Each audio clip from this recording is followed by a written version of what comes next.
All right, another video here. This time we're going to talk about checks and balances. It's a concept built into the Constitution that assures that the legislative branch, the executive branch, and the judicial branch can all watch over one another. They all act as watchdogs over one another. And what it is, it's a device built in there to control and limit the power of the branches. Okay, there's certain things that each one of the branches of government can do to the other ones to limit their power and to make sure that neither the president nor Congress nor the courts become too powerful. Let me give you some examples. We'll start with the legislative branch.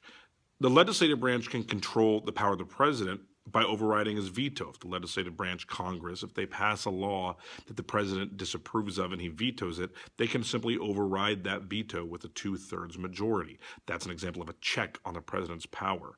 Another check they have on the president's power is when the president appoints somebody, let's say a new Supreme Court justice, that Congress has the right to confirm or deny that appointment. That's another check on the president's power.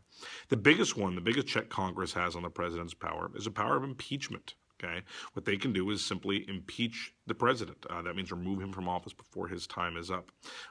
In addition, their ability to check the president's appointments to the judicial branch, judges, that's also a check on judicial power, if you think about it. The president, on the other hand, has some checks on the other branches as well. Of course, the president's veto power, the executive branch's veto power over the legislative branch, that's a check on the legislative branch's power. If Congress does something, the president doesn't like it, he can limit their power by vetoing it.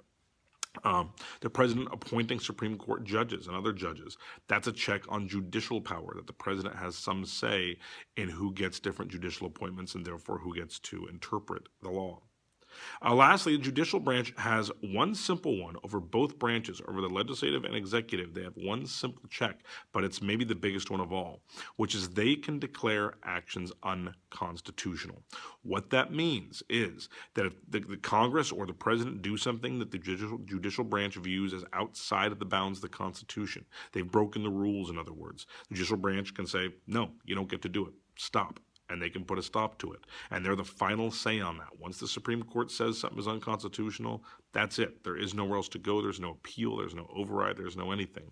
So all of these are checks and balances. They're all ways that different branches get to check each other's power and to make sure that none of them become too powerful. It goes back to the idea of a strong but limited government. Thanks for watching. See ya.